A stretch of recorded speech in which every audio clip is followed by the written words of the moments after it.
नमस्कार, मैं रवीश कुमार। कई बार जो काम इतिहास में नहीं होता वो वर्तमान में होता दिखता है। चाणक्य और चंद्रगुप्त मगध साम्राज्य के विस्तार को छोड़कर आपस में ही लड़ भिड़ गए हैं। आज की कहानी में चाणक्य हैं योगेंद्र यादव और चंद्रगुप्त के रोल में है अरविंद केजरीवाल। अच्छी बात है कि चाणक्य और चंद्रगुप्त की सेना के बीच उस तरह से लड़ाई नहीं हो रही है जैसे आज अमृतसर में अकाल तख्त पर दो गुटों में झड़प के वक्त हो गई। तलवार और भाले लेकर सभी आदरणीय एक दूसरे पर प्रहार करते हुए श्रद्धा सुमन अर्पित कर रहे थे।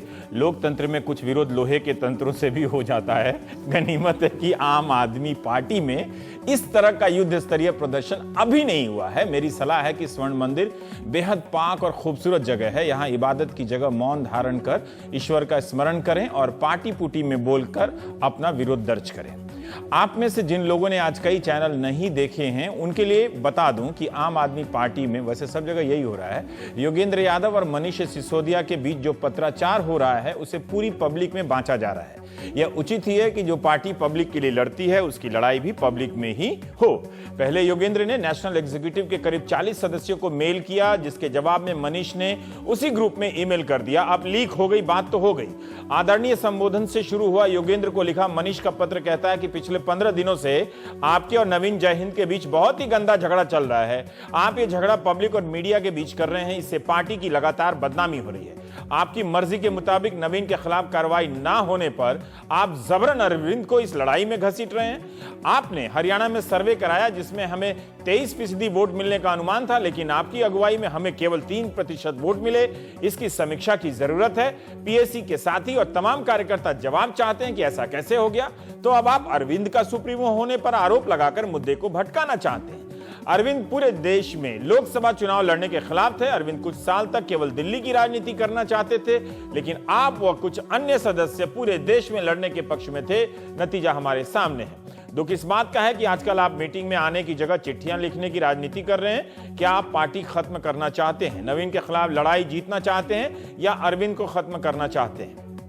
मनीष के बाद अब योगेंद्र यादव के खत का सारांश देख लेते हैं। सारांश लिखते बोलते ही मुझे महेश भट्ट की वो दर्दनाक फिल्म याद आ जाती है। खैर, अंग्रेजी में लिखे इस लेखनुमा खत में योगेंद्र पहले हिस्से में पार्टी के संगठन और वॉलंटियर के संबंधों को लेकर ढांचागत सुधार और कमियों की बात कर रहे हैं। जैसे पीएसी के हाथों में सत्ता की हमारे संविधान में कल्पना नहीं की गई थी। नेशनल एग्जीक्यूटिव को ही सर्वोच्च संस्था होना था।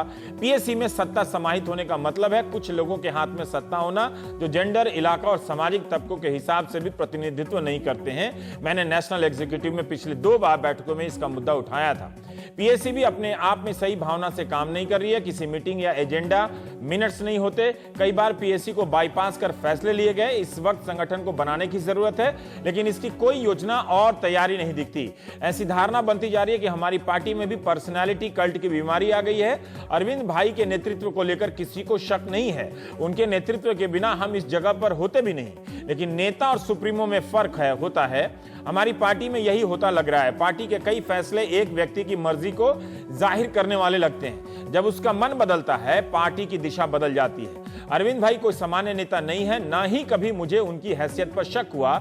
मूल सवाल है कि क्या नेता के व्यक्तिगत विवेकाधिकार की कोई सीमा है या नहीं। दोनों के पत्रों में कॉमन यानी उभयनिष्ठ तत्व हैं। अरविंद केजरीवाल पढ़कर लगा कि संवाद और सम्मान दोनों तरफ से बचा नहीं है, लेकिन बाद में पता चला कि आम आदमी पार्टी की नेशनल एग्जीक्यूटिव की बैठक में योगेंद्र यादव भी शामिल हैं और आराम से बैठे। वो बाहर आने की तस्वीर है।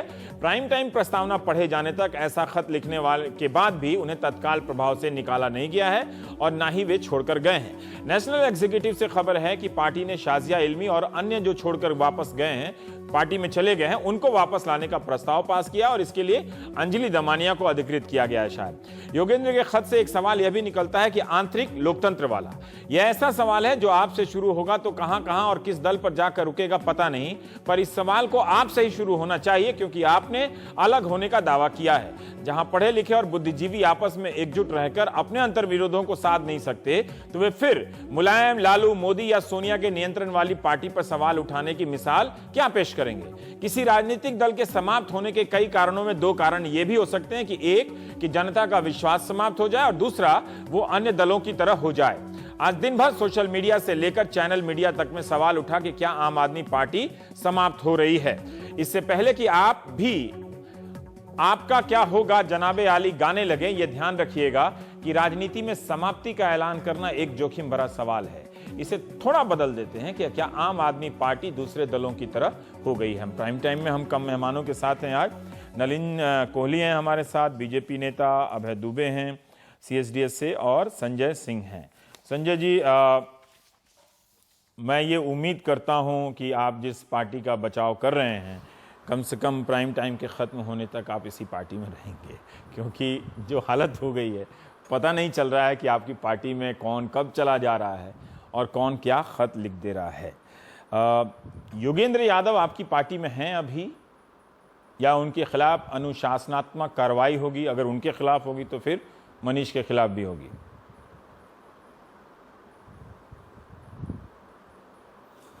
नहीं, पहली चीज़ तो ये कि योगेंद्र यादव जी पार्टी में हैं और पार्टी की राष्ट्रीय कार्यकारिणी के सदस्य के रूप में हैं। अभी आज की मीटिंग में वो दिन भर साथ में रहे, बहुत सारी बातों पे चर्चा हुई, सौहार्दपूर्ण वातावरण में चर्चा हुई, संगठन के ऊपर चर्चा हुई, चुनाव में हमारी कहाँ कमियां रह गई उसके बारे में चर्चा हुई, और हमको कैसे आगे बढ़ना है, अपने संगठन को कैसे हम ग्रास रूट लेवल पे ले जाएंगे, कहाँ कहाँ अपनी कमियों को दूर करने और सुधारने की जरूरत है, इसके बारे में काफी विस्तार से आज दिन भर चर्चा हुई है। और मुझे लगता है कि जब ये राष्ट्रीय कार्यकारिणी की बैठक समाप्त होगी तो एक सार्थक परिणाम के साथ और रणनीति के साथ हम लोग उठेंगे। पर योगेंद्र का खत पढ़ते हुए ये लग रहा था कि उन्होंने एक बात कही है कि पीएसी और फिर अरविंद केजरीवाल के फैसले लेने की प्रवृत्ति और प्रकृति पर वो सवाल कर रहे हैं। क्या इस पर भी चर्चा हुई और इस पर आप कुछ कहना चाहते हो? वो साफ साफ लिख रहे हैं कि अरविंद केजरीवाल सुप्रीमो हो गए हैं। नहीं, आज की जो बैठक हुई, वो आज की बैठक में जो चुनाव 2014 का लोकसभा हुआ है उसकी समीक्षा हुई, साजिया के ऊपर चर्चा हुई, और आगे पार्टी को कैसे लेके जाना है इसके ऊपर चर्चा वो तो सही है। मैंने ये वाला सवाल मैंने योगेंद्र ने क्या लिखा है, संजय भाई, ये योगेंद्र ने क्या सवाल उठाए हैं उस पर मैंने पूछा। बैठक की बात तो आपने बता दी, आप ना बोलना चाहते हो तो ये कहेंगे हम इस सवाल पे नहीं बोलना चाहते, पर कोई और जवाब मत दीजिए। क्या योगेंद्र यादव ने जो सुप्रीमो वाली बात कही है, यही कह रहा हूं कि आज की मीटिंग में उनके उठाए गए सवालों पर चर्चा नहीं हुई। आज की मीटिंग में उनके उठाए गए सवालों पे बातचीत नहीं हुई। आज की एक प्रवक्ता की हैसियत से कुछ तो कहना चाहते हैं कि जब वो लिख रहे हैं कि पीएसी बहुत शक्तिशाली हो गई है, वो तमाम बातों का प्रतिनिधित्व नहीं करती है। शाजिया इल्मी ने भी निर्णय लेने की प्रक्रिया पर सवाल उठाया। ये छोटी बात नहीं है, ये अगर बीजेपी होती या कांग्रेस होती तो इन सवालों को लेकर इन दलों के साथ ये सब बहुत चर्चाएं हो चुकी हैं, सार्वजनिक हैं। चूंकि आप एक नई पार्टी और इनके विकल्प में खड़े हो रहे हैं या खड़े हो चुके हैं, जो भी है, अगर आपकी पार्टी के भीतर से ये सवाल उठ रहा है तो मुझे लगता है कौन लिखा है उससे कहीं ज्यादा ये इंपॉर्टेंट है कि ये सवाल क्या है। क्या ये बात सही है कि आपकी पार्टी में सिर्फ फैसले अरविंद ले रहे हैं और उनके फैसले लेने से दिशा बदल जा रही है? रवीश भाई, ये आप आम आदमी पार्टी की कमजोरी भी मान सकते हैं, अच्छाई भी मान सकते हैं, मजबूती भी मान सकते हैं कि आम आदमी पार्टी में कोई भी एक सामान्य कार्यकर्ता भी उठकर अपने नेता के सामने सवाल उठा सकता है, उसकी कार्यशैली पर प्रश्न कर सकता है। तो ये एक आंतरिक लोकतंत्र का विषय है। ये जो ईमेल लीक हुई है, बाहर आई है, ये ईमेल का एक ग्रुप बना है 20-25 लोगों का। वहां हम आपस में चर्चा करते हैं और खुले मन से चर्चा करते हैं। मैं ये कहना चाह रहा हूं सिर्फ कि अगर किसी मुद्दे पर कोई मतभेद है तो मतभेद होना एक लोकतांत्रिक पार्टी के लिए बहुत अच्छी परंपरा है। नहीं, वो बात नहीं। और देखिए अच्छी बात संजय भाई, आप बात समझ नहीं रहे, आप बात समझ नहीं रहे। वो मतभेद होना लोकतंत्र की परंपरा है और सब जगह मतभेद है। इनके यहाँ भी, नलिन भाई की पार्टी में भी मतभेद होते हैं। मैं पूछ रहा हूं सिस्टम को लेकर जो सवाल उठाया गया है वो क्या बात सही है या नहीं है, मैं ये पूछ रहा हूं। मतभेद तो इनके यहाँ की इनकी पार्टी में भी होते हैं। नहीं, उस पर मैं आपसे बताता रहा हूं, आज की मीटिंग में उस बारे में कोई चर्चा नहीं हुई। आज की मीटिंग में सिर्फ चुनाव के बारे में, जो 2014 का चुनाव बीता है उसके बारे में चर्चा हुई, संगठन के बारे में चर्चा हुई, राज्यों में क्या स्थिति रही इसके बारे में अधूरी चर्चा हुई, कल और विस्तार से चर्चा हुई। आज इस विषय पर चर्चा नहीं हुई। ठीक है, कुछ बात है, चलिए ठीक है, वो आपका अपना अधिकार है। कुछ बात है कि आप बहुत बेहद औपचारिक होने की सुविधा का लाभ उठाते हुए आप मूल सवालों का जवाब नहीं दे रहे हैं संजय भाई। लेकिन नलिन, जब ये चिट्ठी जब सार्वजनिक हुई तो आपकी या फिर कांग्रेस की भी प्रतिक्रिया में देख रहा था काफी आक्रामक कि ये झूठ का पुलिंदा है और ये पार्टी अब समाप्त हो रही है और इनकी जो विचारधारा का आपकी, मैं एक मिला के कह रहा हूँ हाँ कि विचारधारा का जो इन्होंने ढोंग रचा था वो अब सामने आ रहा है। तो ये प्रतिक्रिया आप चिट्ठी के सामने से आ रहे थे जो सवाल उठाए थे उससे? नहीं, मुझे लगता है हर चीज की एक पृष्ठभूमि होती है। आम आदमी पार्टी का खड़ा होना, अन्ना हजारे जी की मूवमेंट और स्वामी रामदेव जी की मूवमेंट जो भ्रष्टाचार विरोधी लड़ाई थी, उस पर फायदा हुआ। जनता ने इनको बहुत सुनहरा एक अवसर दिया और उस अवसर में ये खरे नहीं उतरे। एक प्रकार से इनका जो राज करने का एक नियम बना, उसमें ना तो कोई विचारधारा दिखी, ना कोई चीज जो बांधती इनको, और कहीं ना कहीं जनता के सामने खरे नहीं उतर पाए क्योंकि इन्होंने गवर्नेंस मॉडल नहीं प्रेजेंट किया। एक उदाहरण देता हूं, पर्सनैलिटीज को छोड़ देते हैं। इन्होंने कहा जिन जिन को बिजली नहीं देंगे, एक सिविल डिसोबीडियंस करते हैं, उनके लिए कानून लाने का एक प्रयास, ताकि रिवॉर्ड किया जाए उन लोगों को जो कानून तोड़े। और जो अधिकांश लोग हैं जो मेहनत करते हैं, अपने बिल्स भरते हैं, उनके साथ फिर क्या? एक अजीब मॉडल है। पर्सनैलिटी में तो सोमनाथ भारती, अरविंद जी के खुद, कई चीजों में हम अलग जा सकते हैं, हटा देते हैं। उसके बाद इनकी जो एक बाइंडिंग फैक्टर रही है, और आप अगर देखेंगे, वो है मीडिया में प्रासंगिक रहने का। इसीलिए इनकी राजनीति आरोप पर ज्यादा केंद्रित रही कि आरोप, चाहे बीजेपी हो, भाजपा हो, समाज में कुछ भी हो, आरोप की राजनीति करे, प्रेस कॉन्फ्रेंस करे, टीवी डिबेट मानते हैं। लेकिन ऐसा है, जब गवर्नेंस आता है तो गवर्नेंस का एक मॉडल भी होता है। आपको स्पष्टता से काम करना पड़ेगा। जनता अवसर देती है, आगे चाहती है कि काम हो, और काम के लिए ही जनता अपना आशा लगाती है लोगों पे। नहीं उतरते तो हट जाते हैं। तो इस चुनाव में, जो लोकसभा के चुनाव में हुआ, जहां एक पार्टी इतने बड़ी मात्रा में एक पहले इलेक्शन में 28 सीटें जीते, बहुत बड़ी बात है रवीश जी। ऐसा भारतीय राजनीतिक इतिहास में देखा नहीं हमने। कोई पार्टी तुरंत एक साल के अंदर में इतने रूप में आकर सरकार बनाने की क्षमता दिखाए। उसके बाद जो बिखेरा, वो कहीं ना कहीं इनको एक्सपोज करता है। इनको गंभीरता से लेना कठिन होता जा रहा है। हम तो बहुत समय से ले नहीं रहे अब, लेकिन जहां तक जनता की भी विषय है वो दिखता है, क्योंकि इनका सपोर्ट बेस हिल रहा है। तो मैं वहीं वापस आ जाता हूं, क्या इनकी विचारधारा है? ये अपने आप को अलग कहते हैं और मैं मानता हूं ये सही है।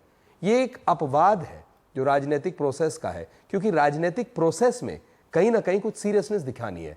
अगर आपने खुद अपने इंट्रोडक्शन में एक महत्वपूर्ण बात कही, यहां पर अगर आपकी लड़ाई भी हो रही है, मीडिया, आप चिट्ठी लिख रहे हैं, मीडिया को बता रहे हैं, उसका जवाब ने भी नरेंद्र मोदी के खिलाफ चिट्ठी लिख दिया कि यार ये पार्टी श्यामा प्रसाद मुखर्जी के ऊपर चलने, बिल्कुल आपने, हम बैठे भी, पार्टी नहीं, तो वो चिट्ठी सार्वजनिक हो गई, बिल्कुल, और हम उस डिबेट्स में बैठे, लेकिन टोटल प्रोसेस हमेशा मीडिया के माध्यम से ही। दूसरा मैं एक उदाहरण देता हूं, बिनी की बात। मैं समझ नहीं पा रहा हूं कि आप भी कुछ भी करते हैं, चाहे आपका विवाद हो, चाहे आपका संवाद हो, या आपकी ताजपोशी हो, सब मीडिया के बीच में होता है। अभी देखिए, जो हम न्यूज दे रहे हैं वो न्यूज भी आप लोग ट्रांसपेरेंसी के नाम पे ट्वीट करते हैं कि वहां पे लोग, तो ये मीडिया में तो आप भी हैं। नहीं, मैं आपसे सहमत नहीं, मीडिया में आप भी हैं, there is a difference, we all are in the media. मैं इसको कहीं डिनाई नहीं कर रहा, because the media is also part of the democracy. लोकतंत्र का एक बहुत महत्वपूर्ण भाग है। मैं जो बात कह रहा हूं, मीडिया भी सब में हो गया वैसे। नहीं, सब जगह ही है, और क्यों नहीं। लेकिन रवीश जी, जो मैं पॉइंट कह रहा हूं, थोड़ा सा फर्क है, फाइन है।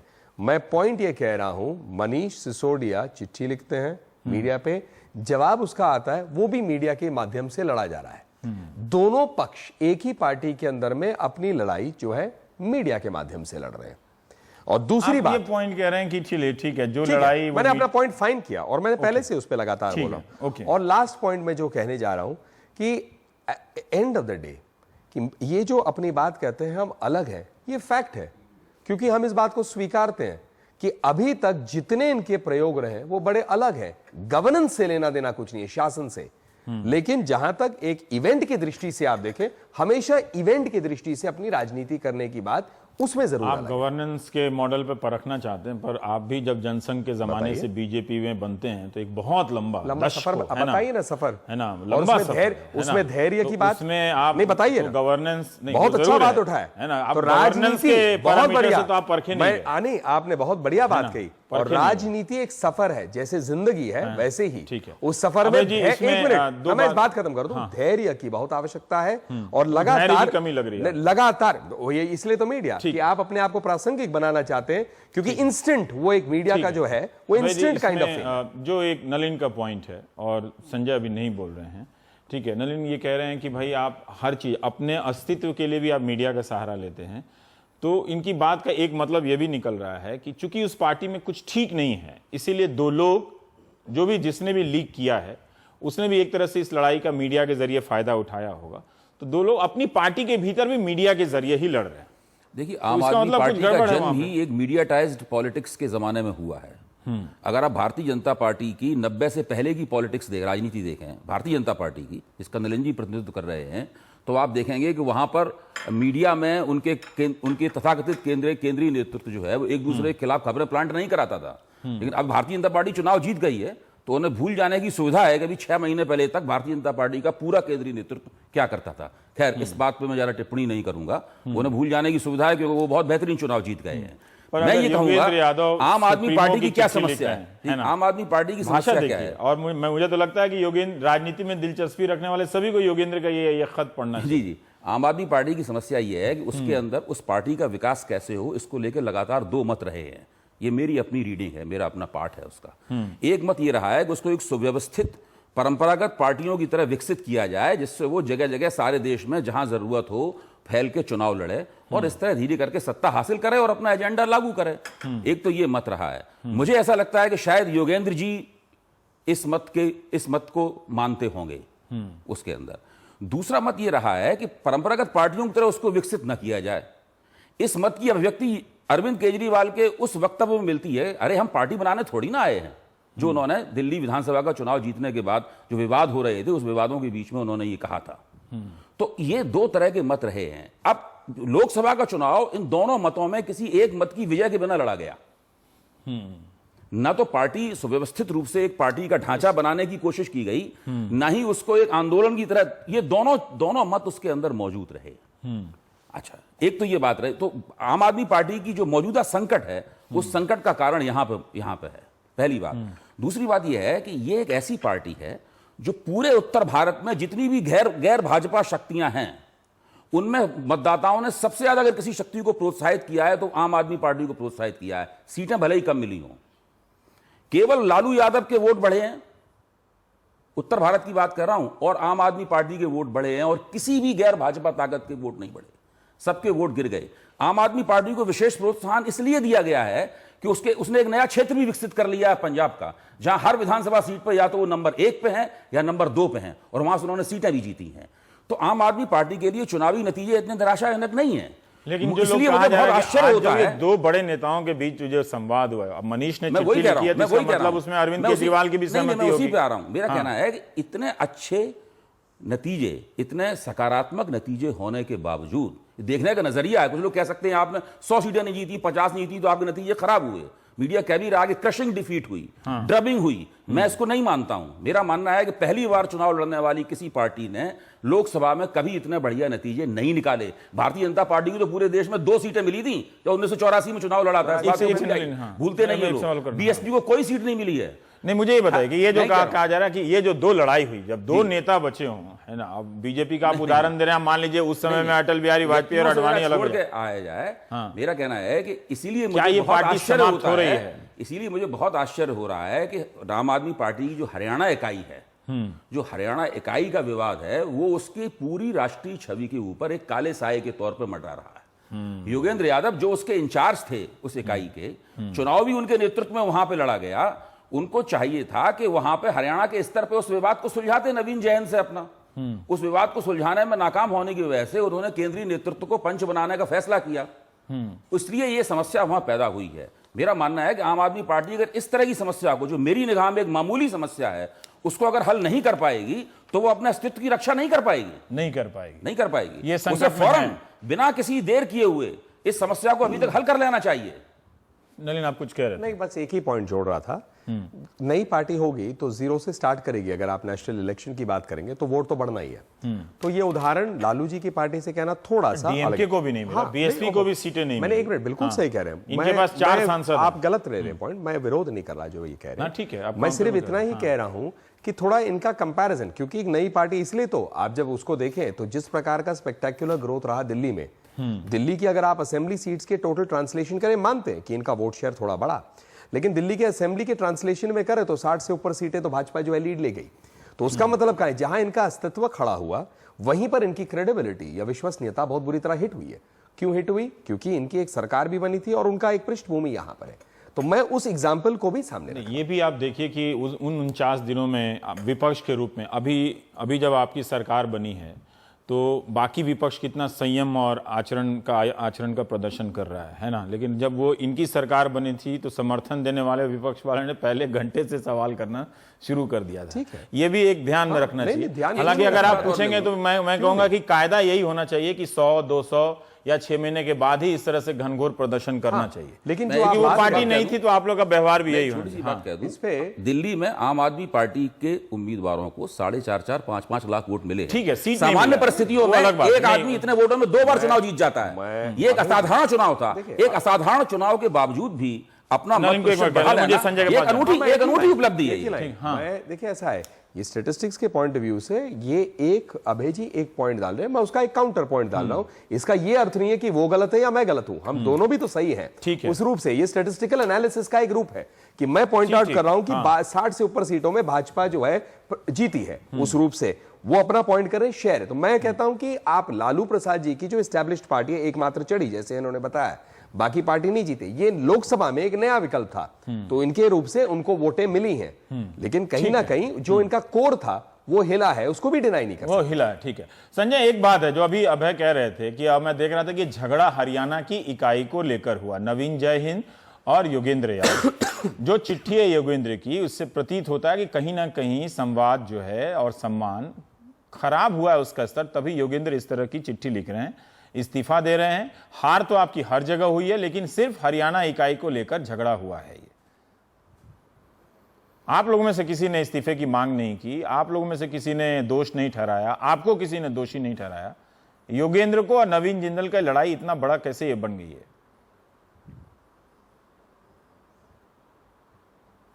नहीं, मुझे लगता है कि पहले मैं जो नलिन ने जो सवाल उठाए उसका जवाब दे दूं, आपकी इस बात का भी जवाब दूंगा। जो उन्होंने कहा कि विचारधारा से भटक गए हैं, पहली चीज तो यह कि भ्रष्टाचार के खिलाफ जो हमारी लड़ाई शुरू हुई थी, विचारधारा से भटकने का मतलब यह है कि इसमें से कोई आदमी भ्रष्टाचारी हो गया, कोई भी हमारा मूव ऐसा हो जो हमारी विचारधारा के खिलाफ हो, भ्रष्टाचार की जो हमारी लड़ाई हो उसके खिलाफ हम चले गए हो। दूसरी बात, जो पत्र लिखने की बात कही, अभी कुछ महीने पहले अडवाणी जी का एक पत्र आया था, मीडिया में उसका जिक्र हुआ। तो देखिए, आप वो कांग्रेस की तरह मत कीजिए। कहा था कि भारतीय जनता पार्टी पंडित कांग्रेस की तरह मत कीजिए। कांग्रेस बीजेपी में यही होता रहता है। प्लीज आप ये उदाहरण मत दीजिए। वो मैं दे सकता हूं, पर आप उदाहरण, आप एक नई पार्टी है, आप अलग बताइए। सिद्धांतों से भटकने की बात वो कह रहे थे, तो क्या भारतीय जनता पार्टी खत्म हो गई?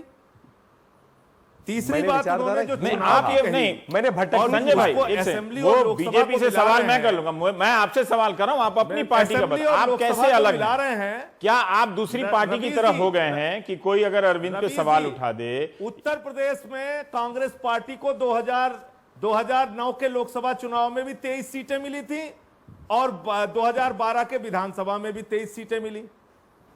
तो आप लोकसभा और विधानसभा मैंने उसको, आप देखिए चुनाव का डेटा लेके मैं नहीं बैठा। संजय भाई, इस सवाल का जवाब बात अगर कहेंगे, संजय भाई हम भटक रहे हैं। दिल्ली में हमारा आज जो हुआ, मैंने नहीं, संजय भाई आप क्या कर रहे हैं? देखिए, मैं सवाल हरियाणा इकाई के झगड़े को लेकर पूछ रहा हूं, है ना। दिल्ली में भी सफलता नहीं मिली तो दिल्ली का जो इंचार्ज था उसने इस्तीफा नहीं दिया, आपने इस्तीफा नहीं दिया या किसी ने नहीं दिया। ये जो अभय जी ने सवाल उठाया है कि हरियाणा इकाई का इसकी जो साया है वो पूरे राष्ट्रीय छवि को प्रभावित कर रही है, इसका मतलब आप कहीं ना कहीं व्यक्तियों का टकराव हो रहा है ना। नहीं, ये मतभेद या मुद्दों के बहाने व्यक्तियों के अहं का टकराव तो हो रहा है। हमारी हरियाणा के चुनाव से हमारी उम्मीदें ज्यादा थी, सबको थी, योगेंद्र जी को भी थी, नवीन जय हिंद को भी थी, पूरी पार्टी को थी। ऐसा लग रहा था कि वहां से बड़े अच्छे परिणाम आएंगे, परिणाम उतने अच्छे आए नहीं। तो उसके बाद निश्चित रूप से वहां कुछ आत्ममंथन, आत्मचिंतन, आपसी वाद विवाद कुछ हुआ, निश्चित रूप से उससे कोई इनकार नहीं किया जा सकता। लेकिन उसको हम जहां तक अभय दुबे जी जो बात कर रहे हैं, इसको सुलझाने की दिशा में हम क्या कर रहे हैं, हम बढ़ रहे हैं। आज की बैठक में बहुत ही सकारात्मक बातचीत हुई है और जहां भी कमियां हमारी हुई हैं उसको हम आगे दूर करेंगे। हमसे जो भी गलती होती है हम तो उसके लिए माफी मांगते हैं। आप मुझे एक बात यहाँ बताइए, हमसे ये मनीष ने गलती हुई चिट्ठी में यहाँ लिखा पे है, चूक एक हुई सेकंड, है। एक सेकंड, इस मनीष मायने चिट्ठी में हम लिखते अलग हैं कि इतने सब कुछ विवाद के बावजूद अगर ये पत्र किसी और दूसरी पार्टी में होता तो शायद अब तक कोई दूसरी कार्रवाई वहां हो रही होती। हम लोग साथ में बैठ रहे हैं, बातचीत कर रहे हैं, पार्टी को कैसे मजबूत करना है इस दिशा में आगे ठीक है। बढ़ रहे हैं। मुझे एक बात का जवाब दीजिए संजय, ठीक है, आप यही जवाब देते तो मेरा और समय बच जाता। मनीष चिट्ठी में लिख रहे हैं कि योगेंद्र जी आपने हरियाणा में सर्वे कराया, 23% वोट मिला, बोलने की बात कर रहे थे, मिला 3%। इसी योगेंद्र यादव का आप अरविंद केजरीवाल रेडियो में इस्तेमाल करते थे ऐड में कि योगेंद्र यादव जो इसके जाने माने नाम है, उनका सर्वे है, न्यूज चैनल का सर्वे गलत है। तो ये सर्वे के आधार पे आपके नतीजे गलत होंगे तो आप कितने न्यूज चैनलों को बंद करवा देंगे हिंदुस्तान में? आप किसी नेता को आप निकालने जा रहे हैं या अपनी लड़ाई आप लोग आपस में शुरू कर रहे हैं? आप कर क्या रहे हैं? आपकी जो कॉन्स्टिट्यूएंसी है उसको आप कैसे एड्रेस कर, उसको कैसे भरोसा दिलाएंगे? पहली चीज तो मैं फिर दोहरा दूं कि ये एक इंटरनल बातचीत के लिए, आपसी बातचीत के लिए ये ईमेल का ग्रुप बना लग रहा है कि बातचीत तर्क से नहीं हो रहा है, उसमें धाराशाही किए जाने की दलीलें दी जा रही हैं। बना है संजय भाई, बहुत सारी बातें और बहुत सारे मतभेद इसके पहले भी हम लोगों ने मेल में लिखे हैं, वो सार्वजनिक नहीं हुई तो उसकी कोई चर्चा नहीं होती। मुझे एक बात बताइए, कि ये बात बताइए, इतना बड़ा आधार बना के पार्टी खत्म हो गई, आंतरिक लोकतंत्र का मामला बर्बाद हो गई, ये मानना ठीक नहीं होगा। वो तो भरोसा आपको देना है। अब ठीक है, लोग मानने वाले तो मानेंगे कि जब इस तरह से हर बड़ा नेता आपका छोड़ कर जाएगा तो लोग सवाल करेंगे। मुझे एक बात बताइए कि आपके फैसले लेने की प्रक्रिया में कुछ बदलाव हुआ है? कुछ तो कमी होगी उसमें। ये बहुत सीरियस चिट्ठी है, आपको फिर से पढ़नी चाहिए। अगर कोई राजनीति शास्त्र का विद्यार्थी है उसको भी पढ़ना चाहिए इस चिट्ठी को। नहीं, मैंने इस चिट्ठी के हिसाब से वैसे कोई पार्टी नहीं मिलेगी, लेकिन फिर भी पढ़नी चाहिए इस चिट्ठी मैंने को। पढ़ा है और बिल्कुल पढ़ा है, और मैं यही तो कह रहा हूं, आम आदमी पार्टी की ये खूबसूरती है कि इतने सब कुछ के बावजूद हम लोग साथ बैठे हैं, बातचीत किए हैं और हम आगे बढ़ने की दिशा में सोच रहे हैं। अपनी जो कमियां उसको हम सुधारेंगे।